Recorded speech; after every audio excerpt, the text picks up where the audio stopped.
Oi, gente! Tudo bem com vocês? Bem-vindos a mais um vídeo aqui do canal. Eu espero muito que vocês gostem do vídeo escolhido para trazer aqui hoje. Como é o nosso primeiro vídeo da semana, é um vídeo de caso criminal. Eu peço que vocês relevem, por favor, a minha voz, mas ela já estava pior. Agora ela deu uma melhoradinha, então eu estou aproveitando que ela melhorou um pouquinho para poder gravar para vocês. Então eu peço que vocês relevem esse pequeno detalhe. E é isso, gente. Eu espero que vocês façam um bom proveito desse vídeo.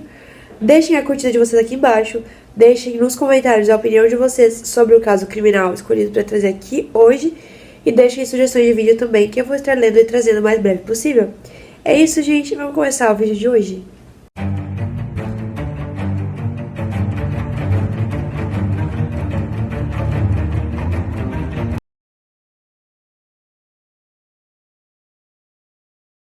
A gente vai falar hoje sobre o Daniel Barbosa.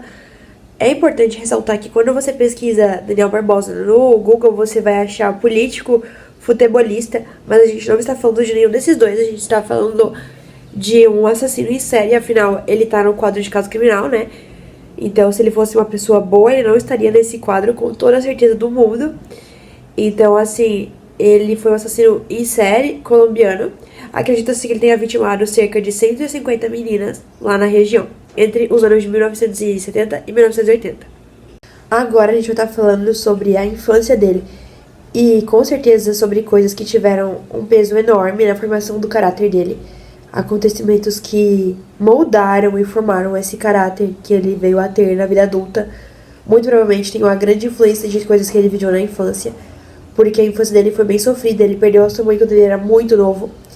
E aí ele passou a morar com o pai e com a madrasta, só que a madrasta, ela maltratava ele, ela torturava, ela fazia com que ele se vestisse de menina e passasse vergonha na frente dos seus amigos. Então, assim, ela o constrangia na frente das outras pessoas, porque ela tinha prazer nisso. E óbvio que isso tem um grande peso na vida de alguém, né? Principalmente uma criança. Vamos falar sobre os crimes dele. Então, ele vai ser preso pela primeira vez em Bogotá, dia 24 de maio de 1958, por roubo. Ele vai ter uma união estável com uma mulher que se chamava Alcira. Eles vão ter 2 filhos. Ele vai logo após isso se apaixonar por outra mulher que se chamava Esperança. Ela tinha 28 anos de idade.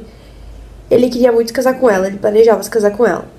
Mas ele descobriu em um certo momento que ela não era mais virgem.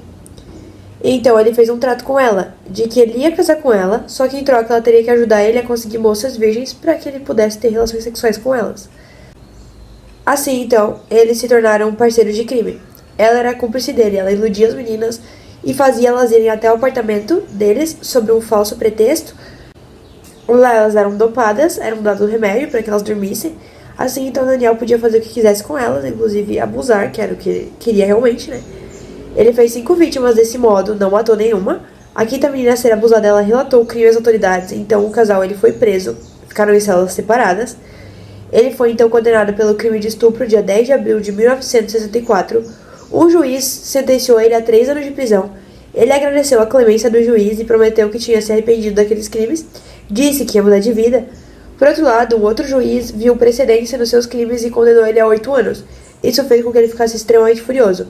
Ele cumpriu toda a pena e ele foi solto. Em 1973, ele foi preso no Brasil, aqui, né? Por não ter documentos.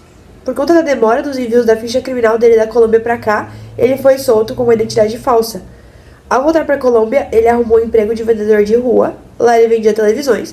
Um dia, quando passava em frente a uma escola, ele sequestrou uma menina de 9 anos de idade, estuprou e a matou, de modo que ele quisesse evitar que ela denunciasse o que ele tinha feito com ela, né? No caso, ele abusou. Para evitar que ela denunciasse aquele abuso, ele matou. Esse foi o primeiro homicídio que ele cometeu. Ele então foi preso dia 3 de maio de 1974, quando voltava para a cena do crime para pegar uma televisão que ele tinha esquecido do lado da vítima.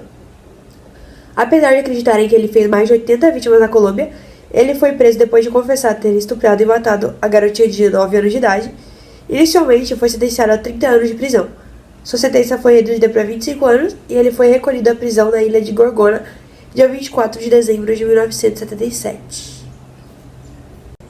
Ele então vai conseguir, estudando, né, sobre correntes marítimas e sobre o mar, ele vai conseguir bastante conhecimento na área e ele vai acabar fugindo em 1984, escapando da prisão em um barco. E aí então as autoridades começaram a dizer que ele tinha morrido no mar. Já a mídia divulgou que ele tinha sido comido por tubarões, enfim, tipo, tudo dizia que ele tava morto, né? Aí, então, ele chegou no Equador e ele foi de ônibus até Guayaquil. Isso já era por volta do dia 5 ou 6 de dezembro. No dia 18, ele vai sequestrar uma menina de 9 anos de idade na cidade de Quevedo. No dia seguinte, uma garota de 10 anos de idade também vai sumir, porque ele vai sequestrar, né? E no ano de 1984 a 1986, ele cometeu uma série de 54 estupros e assassinatos em Guayaquil. A polícia, de início, ela acreditava que as mortes tinham sido causadas por gangues.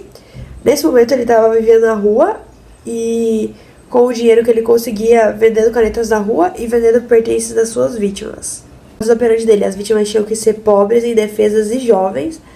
Ele atraía elas com o pretexto de que ele era um estrangeiro e ele precisava procurar um pastor local ali. E ele precisava de ajuda para isso, então ele mostrava até que ele tinha recompensa para quem ajudasse ele a fazer isso. Ele mostrava dinheiro e aí as meninas iam. Ele fazia isso atravessando uma floresta. Então, quando as meninas começavam a desconfiar da situação, se elas tentassem ir embora, eles deixavam elas ir embora. Mas se elas não suspeitassem de nada, elas iam com ele. E aí lá acontecia tudo o que acontecia, né? Ele estuprava, estrangulava, algumas deles esfaqueava e matava, óbvio, né? Ele foi preso por 2 policiais em Quito, dia 26 de fevereiro de 1986, apenas algum tempo após ele ter matado uma menina de 9 anos de idade chamada Elizabeth. Esses policiais, eles estavam fazendo ronda e eles acharam ele com uma atitude suspeita, lá na Avenida Los Granados. E eles aprenderam ele. Eles se surpreenderam muito, então, porque eles viram que ele tinha uma mochila, e dentro dessa mochila tinha várias roupas com sangue e uma cópia do livro Crime e Castigo. Ele foi levado sob custódia e depois foi transferido para Guayaquil, para possível identificação.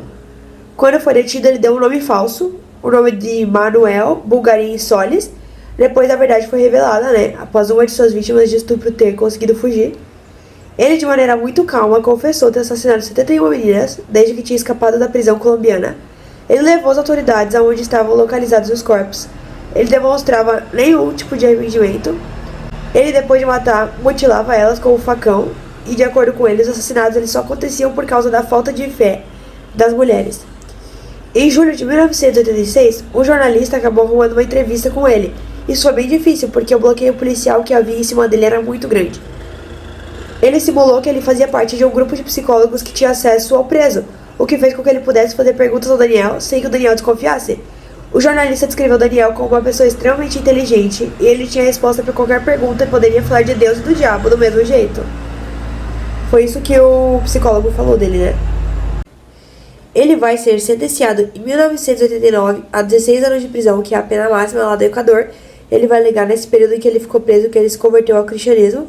Ele estava na mesma prisão que o Pedro Alonso Lopes, que era conhecido como o Monstro dos Andes. Ele morreu dia 13 de novembro de 1994, assassinado por Luiz Massache Navais. E ele era primo de uma de suas vítimas, esse Luiz que matou ele. Então, gente, esse foi o vídeo. Esse foi o caso de hoje. Espero que vocês tenham gostado. Até o próximo. Tchau.